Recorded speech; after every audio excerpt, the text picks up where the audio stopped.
Okay, picture this. You wake up one morning, it's January 3rd, 2026, and the news is just explosive. The sitting president of a sovereign nation has been captured overnight by U.S. Special Forces. No, this isn't the plot of a new action movie. It's a really compelling what-if scenario from a source video we're going to break down today. All right, so before we dive in, I have to make one thing super clear. What we're about to walk through is a totally hypothetical situation from our source material. None of this has actually happened. We're just exploring this what if to really understand some of the major fault lines in global politics. So the source video sets a pretty intense scene. In the middle of the night, a top-secret operation, codenamed Absolute Resolve, gets the go-ahead. And the target? Well, it's Venezuelan President Nicolas Maduro, who's asleep in his residence in Caracas. I mean, just look at this timeline. The speed and, honestly, the audacity of this hypothetical raid are just incredible. The source material describes these stealth helicopters flying just 100 feet over the ocean to stay off the radar. At the exact same time, a cyber attack hits and the whole city goes dark. And then, boom, in a matter of minutes, Delta Force is on the roof, they're inside, and Maduro is in custody. The capture itself from breach to finish took all of 5 minutes. Just wow. You know, this quote right here, which the source says is from Donald Trump watching a live feed of the whole thing, it's really something. It just captures that bizarre, almost disconnected feeling of modern warfare. And it tees up the two huge questions at the heart of this whole scenario. So yeah, here they are. These are the two big questions we're going to tackle. For the rest of this explainer, we're just going to follow the path the source material lays out. First off, why would the US do something so extreme? And second, what in the world happens next? What's the fallout? Okay, so let's start with the why. What's the official reason given in this scenario? Well, the public story has nothing to do with politics or anything like that. Nope, it's all framed as a simple law enforcement mission against a big-time narco-terrorist. And these are the charges that get rolled out. I mean, they're serious, right? Narco-terrorism, cocaine importation, weapons charges. The U.S. government in this scenario is basically saying he's been working with drug traffickers for years, funneling tons of cocaine into the states. It's a really powerful claim, and it's clearly meant to make an act of war look like a simple arrest. But this is where our source material starts to, well, poke some holes in that official story. It makes a pretty strong case that, yeah, the charges sound bad, but the facts don't really add up. Venezuela just isn't the main target you'd expect for a massive U.S. anti-drug operation. And this is a huge point, this gap between the reason they gave and what the data showed. And this chart really just says it all. The official charge in the scenario is about 250 metric tons of cocaine a year from Venezuela. But the source video points out that a country like Guatemala exported almost 6 times that amount. That's a massive difference. So you have to ask, if this was really about cocaine, why not go after the bigger players? Why Venezuela? And there's another major issue the video brings up. America's deadliest drug problem right now isn't cocaine, it's fentanyl. And that synthetic opioid, as the source explains, mainly comes from Mexico, made with chemicals from China. Venezuela? They're not a big player in the fentanyl trade at all.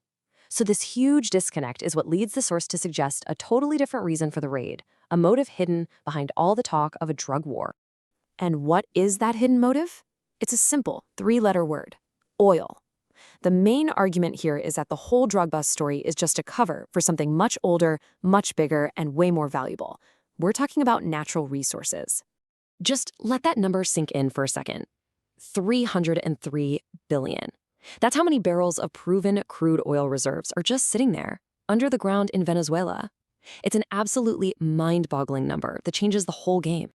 And as you can see from this chart, that number means Venezuela is in a class all by itself. I mean, they don't just have a lot of oil, they have the single largest proven reserves on Earth. More than Saudi Arabia, more than Iran, and way more than the United States. So what's the takeaway? On paper at least, Venezuela is the world's #1 energy superpower. So why does all this matter so much? Well, the video gives us a quick history lesson. For a long, long time, U.S. refineries were actually built specifically to handle Venezuela's unique kind of heavy crude oil. The two countries were economically tied at the hip, but that all changed when Hugo Chavez took power and nationalized the entire oil industry. He basically kicked out American companies, and that's what started this whole 2-decade-long period of sanctions and tension. And right here, this quote is presented as the smoking gun. In this scenario, Trump allegedly says that Venezuela nationalizing its own oil was the greatest theft in the history of America. Now, for the creators of our source material, that's it. That's the real motive, plain as day. It's all about getting back control of that oil. Okay, so if the real motive is oil, what about the legality of the whole thing? I mean, can a country, even a superpower, just roll into another nation and grab its leader? Well, according to the source's analysis, the answer is a big, flashing no. And that brings us to the absolute bedrock of international law, the UN Charter. Article 2.4 is about as direct as it gets. It says countries can't use military force against the territorial integrity or political independence of any state. And that rule exists for a really good reason, to keep the world from becoming a might makes right free-for-all. So a military raid to kidnap a head of state isn't just a minor foul. It's a direct violation of one of the most fundamental rules of the modern world. And it's not just an international problem. The analysis points out that this raid would probably break U.S. law too. You see, the Constitution gives the power to declare war to Congress, not the president.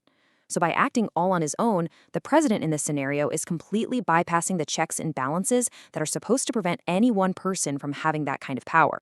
So all of this leads to the final, and maybe the most crucial question of all. What's the fallout? What happens the day after something like this? What kind of world do we live in where this is even possible? Well, according to the scenario, the backlash from the rest of the world is swift and it is severe. And it's not just coming from the usual suspects like Russia and China. As you can see from this list, major allies and neighbors all across Latin America and Europe are outraged. The main point here is that an action like this would leave the U.S. almost completely alone on the world stage. And this quote from a made-up joint statement just nails the central fear. Our world, at least in theory, runs on a set of rules everyone agrees to. The source material is basically arguing that if the most powerful country on Earth just decides, hey, those rules don't apply to us anymore, then the whole system starts to fall apart. It sets a really dangerous new precedent where the only thing that matters is how strong you are.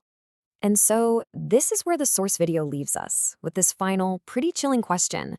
Yeah, it was all a hypothetical story, but it forces us to really think about the foundations of our world. If the rules that are supposed to protect every country become optional for the most powerful ones, then what good